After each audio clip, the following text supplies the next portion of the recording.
Bonjour. Bonjour et bienvenue à cette conférence de presse concernant la campagne de vaccination contre la COVID-19 au Québec. Mon nom est Marjorie Côté-Boileau, attachée de presse du ministre de la Santé, Christian Dubé. Alors, pour la conférence de presse aujourd'hui... For the press conference today, the Health Minister, Mr. Dubé, will do opening remarks, and afterwards, the Minister of Finance, Minister of the Economy and Innovation, Mr. Girard, will also make a speech. And Mr. Paré, who's Director of the Vaccination Campaign, will also be here to answer questions. Without further ado, Mr. Dubé. Thank you, Marjorie. Good morning, everybody. I'm very, very pleased to be here today with my colleague, who's the Minister of Finance and the Minister of the Economy and Innovation, as well as my colleague, Paré, who is leading the vaccination campaign with his team. There are several people here today from the vaccination team, and once again, I want to thank them for all of the work that's been done since the beginning of the campaign. But I am mainly pleased to present to you today a project on which we've been working for a few weeks in collaboration with Lotto Quebec, and that is what we will call Gagner à être vacciné. But before presenting the good news, I think it's important to take a few minutes before talking to you about the contest. I will let the good news to my Minister of Finance, but I want to talk about the emergency rooms in Quebec. Right now, we all know that the situation is very fragile, especially in the Outaouais region and in the Montérégie, but we feel it throughout Quebec, in Matane, etc. We've had some issues that we settled in Baie-Saint-Paul, but it's fragile throughout the province. And I wanted to reassure the population while we're here this morning to say that we are acting to take all means necessary to minimize the impact of the lack of staff. For example, I'll give you 3 examples. We have asked recently, in the last week, we've asked generalists to take on more patients, even those who have certain symptoms, COVID-19 symptoms. But there were some agreements during COVID-19, whereas we went through evaluation centers, and now we are settling this. And I appreciate the work that will be done by generalist doctors, because we do need to take care of the emergency rooms, and that filter is very important.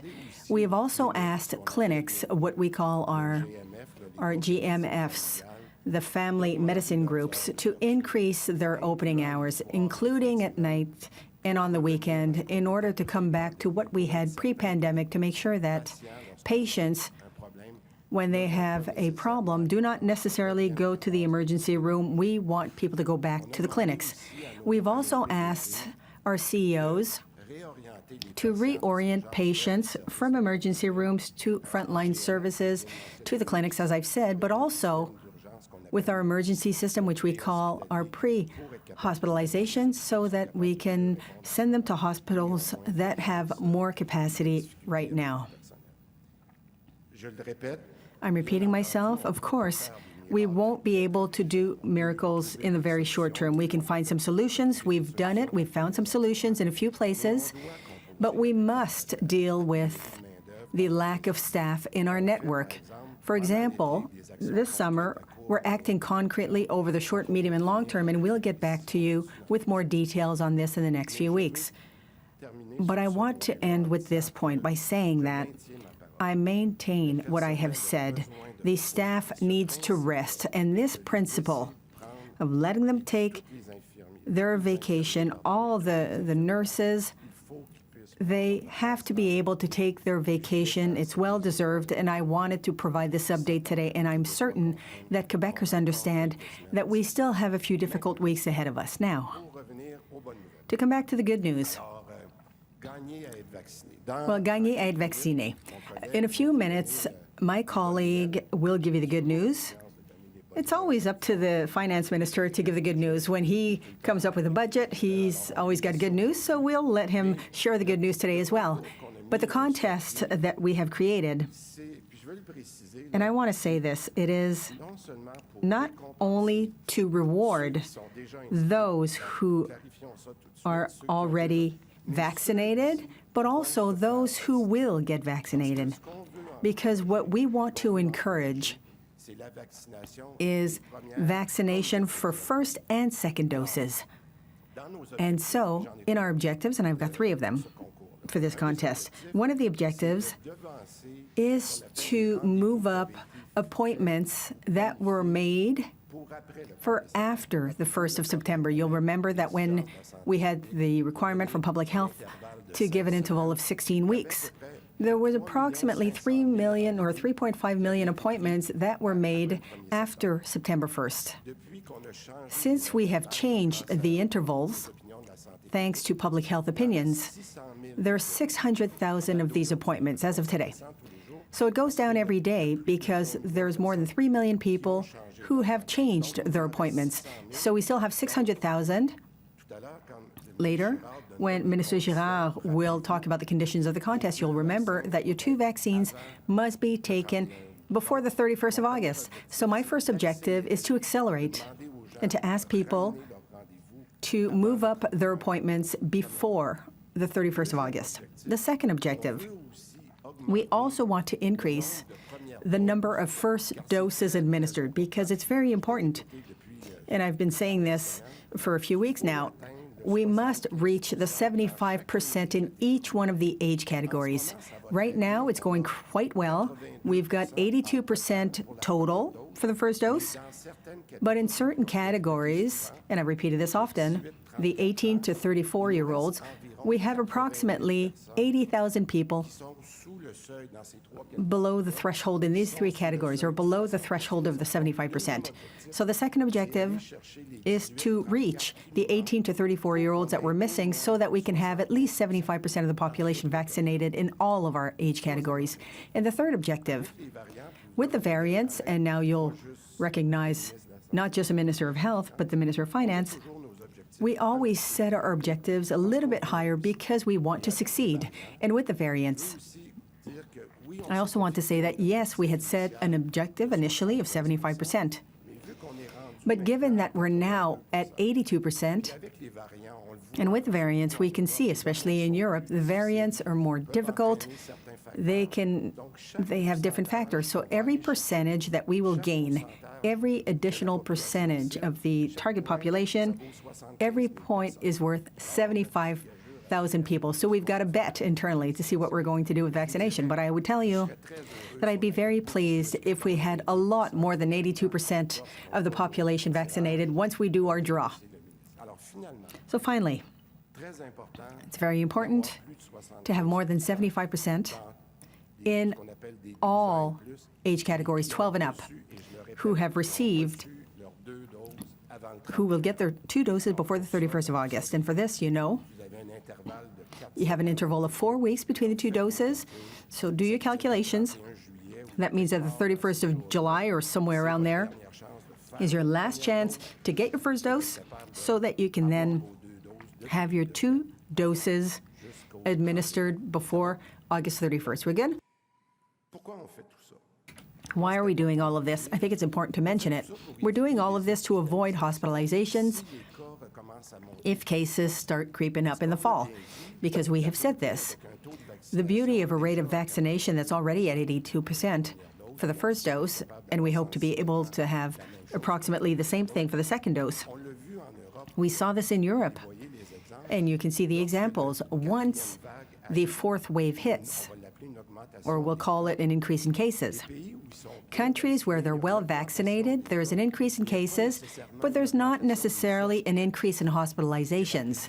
And you'll remember, since the beginning of the pandemic, what we want to do is protect our healthcare system so that we can stop having interruptions in service and delaying of surgeries. And that's why we're doing all of this. And I'm repeating myself here. We want to come back to a certain normality, and we are doing this for our healthcare system. We do it for the education of our young people. We want to be able to open up all our schools in September in perfect conditions. And also, we do it for economic reasons. Everybody wants to come back to a normal life. So I have to talk about logistics. As of the 25th of July, that's next week, people will be able to go register for the contest by going on the portal. And the portal, there's a lot of people who already know it because there's more than 82 or 83% of people who were vaccinated who got their vaccine proof from this portal. So to get their QR code. So I invite you, as of the 25th of July, in order to participate in the contest, because that is how we will proceed, people will go register for the contest, go through the portal to register. However, as of now, you can register as of the 25th of July, but as of now, for those who are in the 12% who have not yet gone, go check to make sure that the information that is there is correct. And if you have any issues when it comes to registry, through the registration, we've improved the portal. Daniel and his team have a phone line in place with some people who can help you to settle all of your issues. And I'm certain that all of those who want to register as of the 25th of July will be able to register. We found all sorts of procedures. So once again, go register on the 25th of July. Now, can I think that we are at the good news now? Is it time to announce the good news, Mr. Minister? And if so, well, later on I'll come back. Thank you, Christian. Hello. I'm very pleased to be here. Economically, things are going well in Quebec. The vaccination is going well. And what we're doing today is in order for things to keep going well. So last Friday, Statistics Canada published statistics on unemployment. We have the lowest rate of unemployment in Canada. The whole week, I did some economic announcements that demonstrate that there's a recovery of investments, of private investments. The trust is there. It's extremely positive. Yesterday, we had a wonderful announcement for the aerospace sector in Montreal. All of this economic recovery, this strength depends on the sanitary situation. There is no economic vitality without this security. So it's extremely important that everybody gets vaccinated, and that's the objective of our announcement today. It's an incentive for vaccination. If you still don't have your first dose, there's all sorts of appointments available. There's walk-in clinics. Go with your friends on a Saturday morning, get up, and go get vaccinated. It's very important. Move up your appointments for the second dose, and yes, if you're already vaccinated, you will be eligible for the contest. You will have to consent to participate, of course, so you have to register. I have to thank Law to Quebec, who will ensure the integrity of the contest in collaboration with the M3S. They're an exceptional partner, so thank you to the people from Law to Quebec who are welcoming us today. So what do we want to know? How many drawings will there be? The dates of the drawing? So there will be. When it comes to the first dose, so all of those who will have a first dose, who will have received their first dose, and who will have registered, will be eligible to a drawing for the 4 Fridays of August, the 6th, the 13th, the 20th, and the 27th of August. A grand prize will be held on September 3rd. So 5 draws. What are the prizes? On est vraiment à l'État Québec. On est vraiment. We're really at Law to Quebec. This is a big scoop. The total of the prize is $2 million. So for the first dose, every week, a draw. There are 2 categories, 18 and up and 12 to 17. So every week, if you have your first dose, first drawing, the 6th of August, you will be eligible. And if you're 18, $150,000. So 4 times $150,000 for $600,000. The a big drawing, the 3rd of September, for 18 and up. To be eligible for this big draw, 2 doses. It's important to be eligible for the grand prize, $1 million. So $1.6 million in prizes for 18 and up. For the 12 to 17-year-olds. Bursaries. Study bursaries for the first dose, and these will be, your parents or your tutors will have to consent to your registration. So, bursaries of $10,000, 2 bursaries of $10,000 every week. So 4 times 2 times 10 is 80? Yes, sir. All right, thank you. And the grand prize for the second dose for the 12 to 17-year-olds, 16 prizes of $20,000. 16 times 20 plus 1.6, 2 million. So I'll remind you that you must consent, so you must register. But the most important thing, if you are still not vaccinated, go get vaccinated this weekend. I think that is the key message today. That is why we are adding an incentive. There were several measures, incredible efforts for accessibility. It's easy to get a vaccine. You walk to the Palais des Congrès, to the Olympic Stadium. It's easy to get vaccinated. Please get vaccinated. Thank you very much. Thank you, Eric. Thank you. We will now go to the question period for the media. We will start in French. Nous allons y aller par question et sous-question par média. Alors, micro 1, TVA Nouvelle. Question.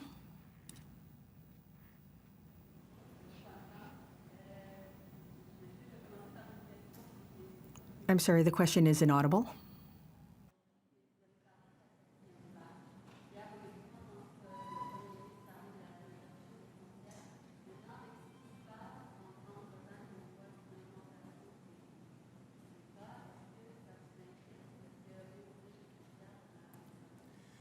Bien, je pense que le premier ministre a été... I think the Premier was very clear yesterday. He said that he was open to looking at things, but it's really a federal decision, and we want to get ready.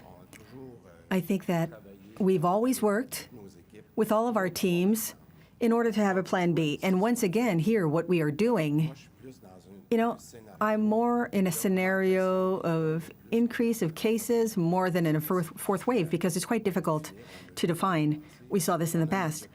But we've got a very clear objective. It's to minimize the hospitalizations if there's an increase in cases. And that is why we are insisting so much on vaccination, because I was giving the example of England, and that's what you're talking about. These increases in cases were astronomical over the past few weeks. We saw it in France as well. But if we're able to limit the impact on hospitalizations, we will win. So I think that it's a bit too soon to talk about the borders right now. But in the meantime, we have around 6 weeks to do the work that Minister Girard just described. So that's what we're concentrating on right now. I'm sorry, the question is inaudible.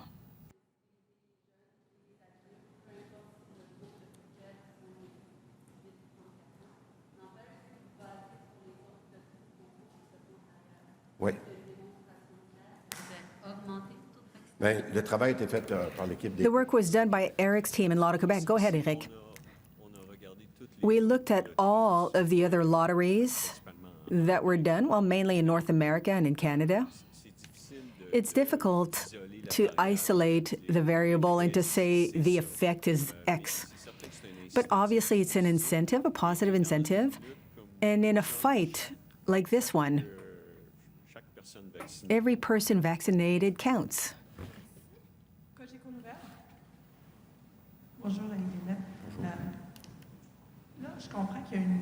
I understand that there's a new approach. People are not automatically registered for this lottery. Wouldn't it be easier to say everybody who's vaccine-proof will be registered? Are there rules or laws? Or because I think that it's one more thing to do. We had this debate, And we saw with lotteries that there are lotteries that don't require consent and others do. Now we looked at our options, our legal options, and we preferred to go with consent because you must consent to participate in the contest. And of course, your name will be disclosed if you win. And you must accept this. And so it's a choice that we've made. The two options were possible. Danielle, do you want to comment on this? Because it's important. Yes.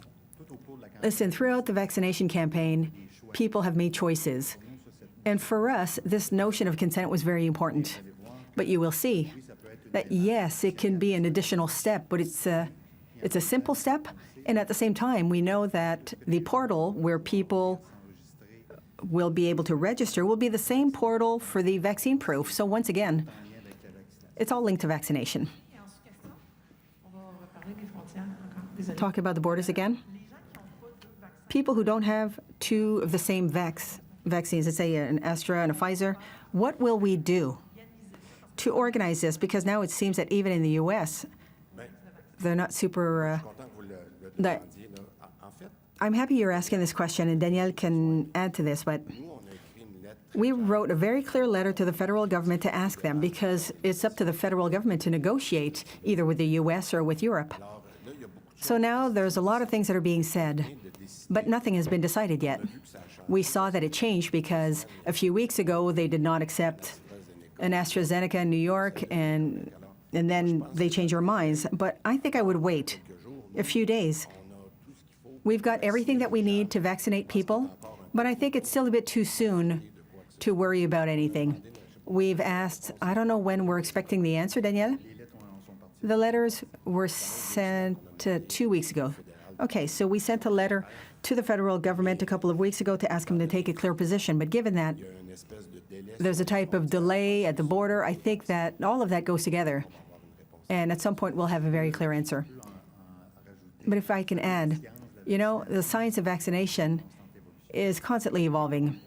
And we're seeing this. There are changes with the regulatory agencies. So our vaccination calendar, we get our notices and opinions from the immunization committees. We made this decision. We're very confident that people are protected. And now what we have to do is to have our vaccination calendars recognized by other countries. But it's evolving in other countries as well very quickly. So we're not very worried. I'm sorry, the question is inaudible.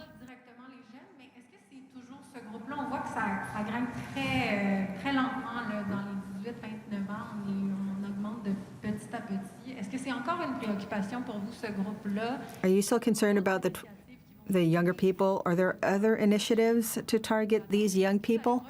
And will you increase the targets? Because a lot of experts are saying that we need more than 75% in every age group. I'll answer the first part of your question. I think that you saw we adjusted our tools for them. We're going to parks. We did a lot of pop-up clinics, and we've increased the number of walk-ins. Danielle tells us, and the teams tell us, young people do want to go to walk-ins. They want us to be more flexible, so we adjusted. And all of these elements, these actions that we've undertaken over the past few weeks, make it so that the number in 5 categories that was a bit too low was at around 250,000. And now we're at 80,000. Not for 6 categories, but for 3 categories. So things are going well. Do I want it to go faster? Yes, of course. And that is why we are adding additional incentives. So I think that for the question of young people is going well. Now for the second part of your question, and that's why I said that this was our third objective. Now we're at 82% for the first dose. We're already above our global objective. What I would like, given that the variant, we can see the variant will be there, and we already have some in Quebec in our stats this morning. We went from 5 to 8% with the Delta variant, so we know that it's here. Every percentage more that we reach, that we get, for me, it's a winning situation because 1% of our population, of our target population, around 7.5 million, if I remove those below 12 years of age, every percentage is 75,000 people. And so we will settle the situation with our young people. I'm sure that it's going to continue to go well, especially with the incentive. But in addition to this, I'd like us to be at 83%, 84%, and then we're even better equipped in September because the people who come with their first dose, we're told in surveys that they will come for the second dose. So I would say those are the two answers to your question. If I can add,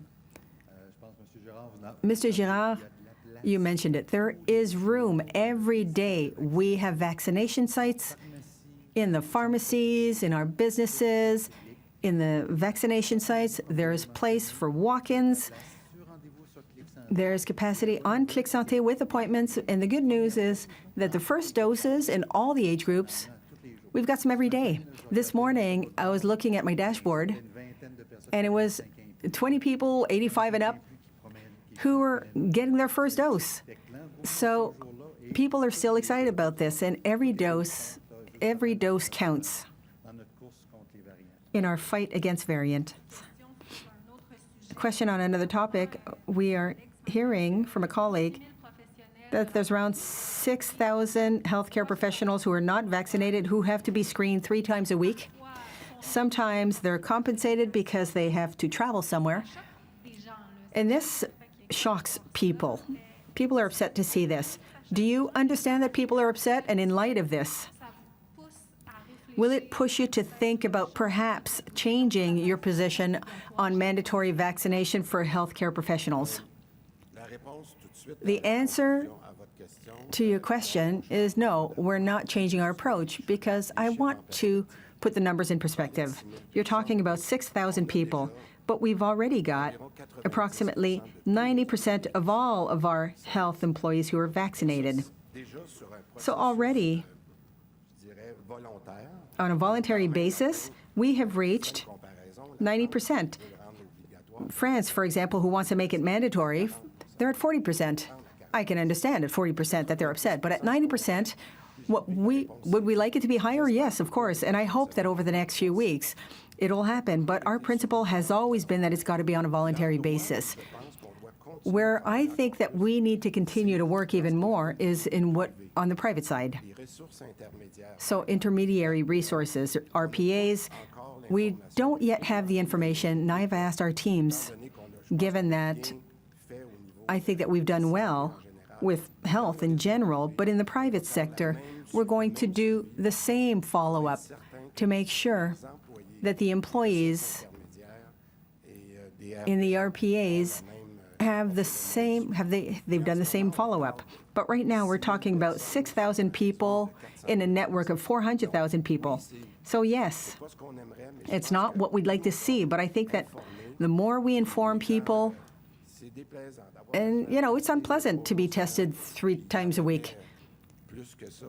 And well, listen, it's a good point, but most of the people get tested on site. It's a work colleague who tests them, so they don't have to travel anywhere.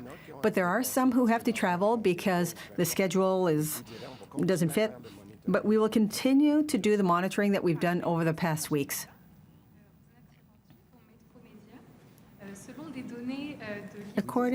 Can you get closer to the microphone? According to data from the ENSPQ, we're hearing that health workers are among the groups of people who hesitate to get vaccinated. How do you explain this? I'm not sure that I understood. Could you repeat it? The ENSPQ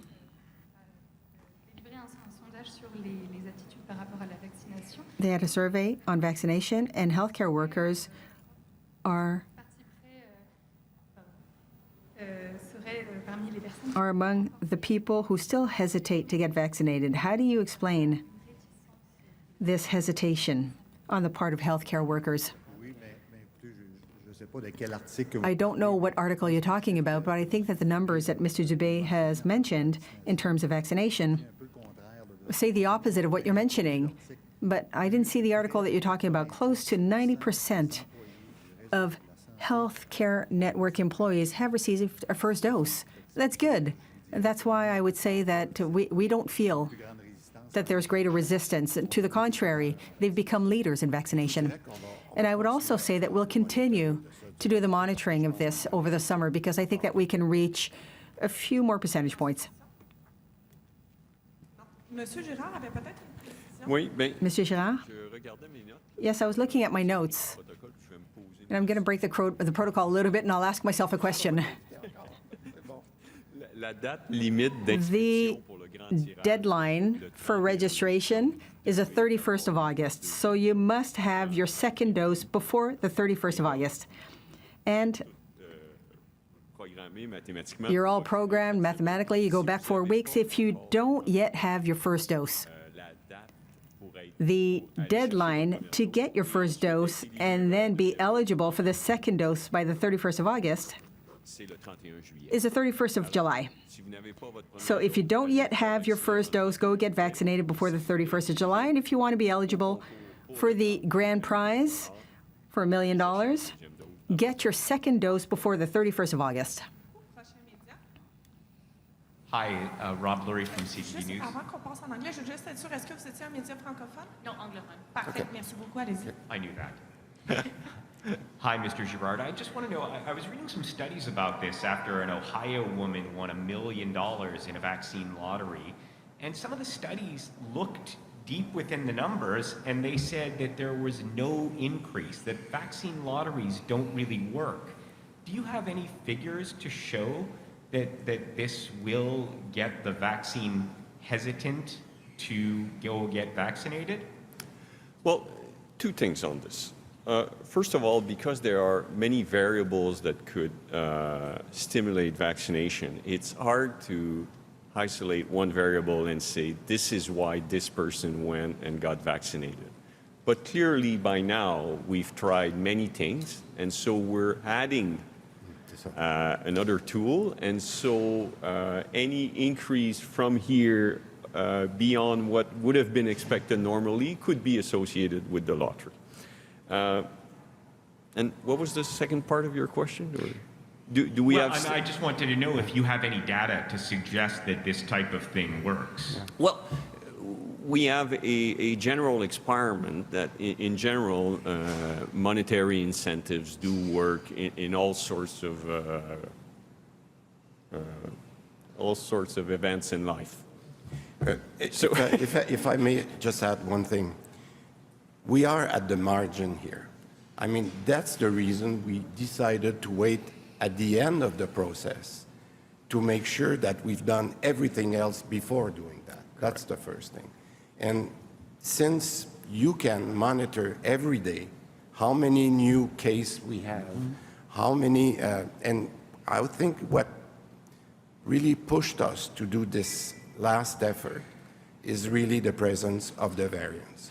And this is really important because I repeat, each percentage point is worth 75,000 new people being vaccinated. So is it worth it? I think every penny is worth it at this stage of the game to make sure that we're ready for September 1st. So I just want to pick up on something you said, and then I have one more follow-up question. You've tried, so, you know, in English we have an expression, there's the carrot approach and the stick approach. A lot of people thought that the vaccine passport system was something of a stick approach. Do you see this as a carrot approach where you're going to, you know, I guess, positively encourage people instead of threatening to take something away? My minister said it earlier. It's a monetary advantage, and I think what we have, be innovative is not only we do it for adults, but we do it for the kids, and that's the reason we're the first one to go with those purses that for the grants for the 400,000 for the 12 and 17. So I think we're being creative in addressing all segments of the population. And my other question, no, I just have one other question, which is that the University of Ottawa has announced that students will need to be fully vaccinated to live in their schools' residences as of next fall. Is this a directive that public health here is considering? No, so far, and again, I'll let the next few weeks advance because I think our key principle is to go on a voluntary basis. It has worked so far. We will continue this way. I mean, we said everything could be considered at one point, but I think the way we're progressing on being ready doesn't justify to go this way at this time. Merci. Prochain média. Hi, Valeria Corey Minocchio, CBC. My first question is about today's announcement. You mentioned in French the goals of doing an initiative like this, and we've been hearing throughout the weeks that the age group 18 to 29 is the one that is lagging behind all the others. I'm wondering if you could speak specifically on how you think this approach will get that specific group to get their first dose or get their second ones as well. So first of all, we believe that this age group are not against the vaccination. They're pro-vaccination, but they don't have the time. So we believe that this initiative will give them just a little push to go ahead and come in to get an appointment to be vaccinated. So this is why we believe it's just an extra. It's a bonus initiative that we believe that will help us to reach our goal with this group age.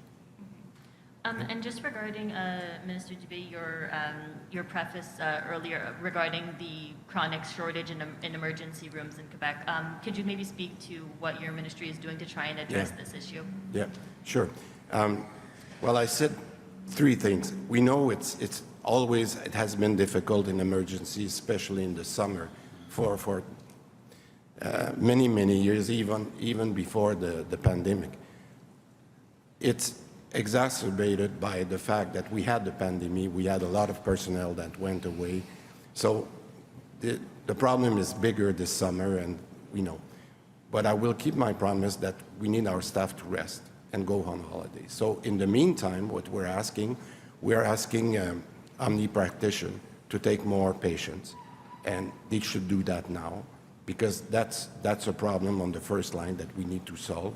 And right now, as a very specific measures, we ask them to make sure that they can take visitors that have symptoms that can be assimilated to COVID-19, but to take them. That's the first thing that we do. We ask them also for the private clinic to take longer hours at night or weekends. So there are many short-term measures that we can take and we are taking right now to address this issue. So that's the way we're monitoring it right now. Merci beaucoup. Prochain média.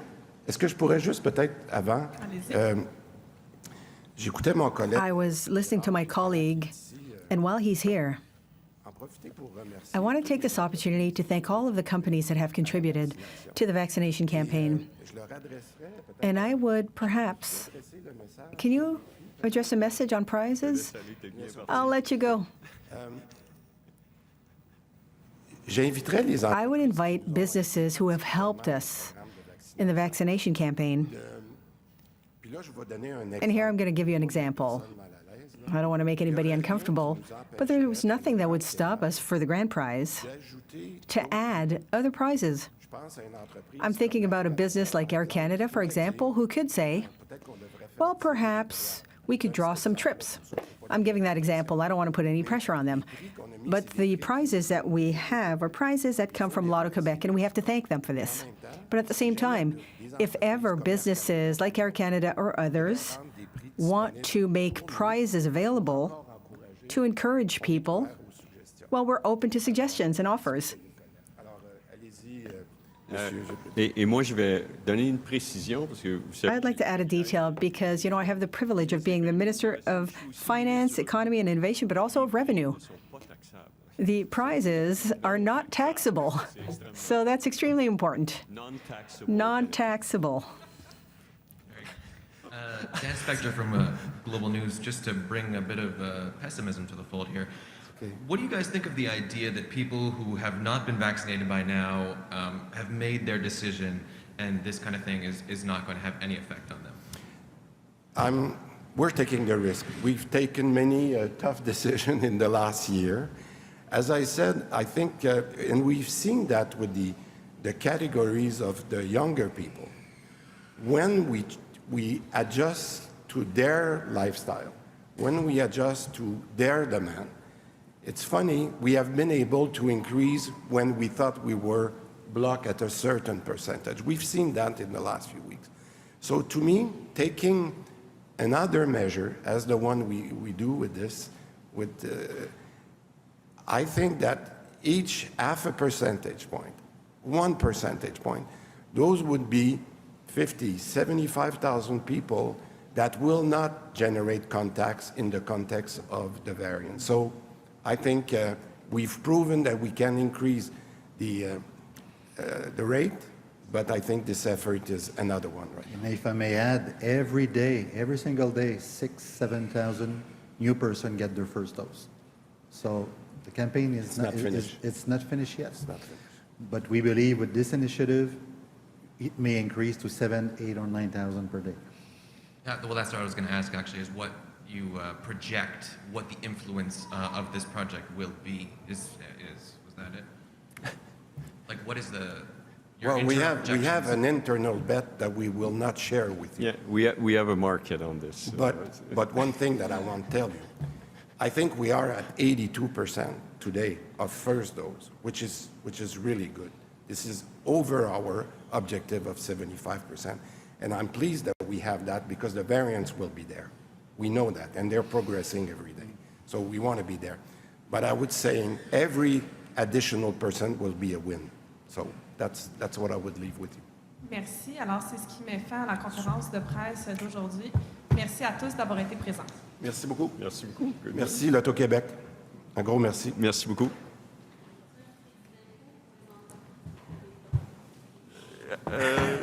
Je croirais pas. Il faut que je regarde ça. Vous êtes trop bonne. Il y avait un appel d'Air Canada.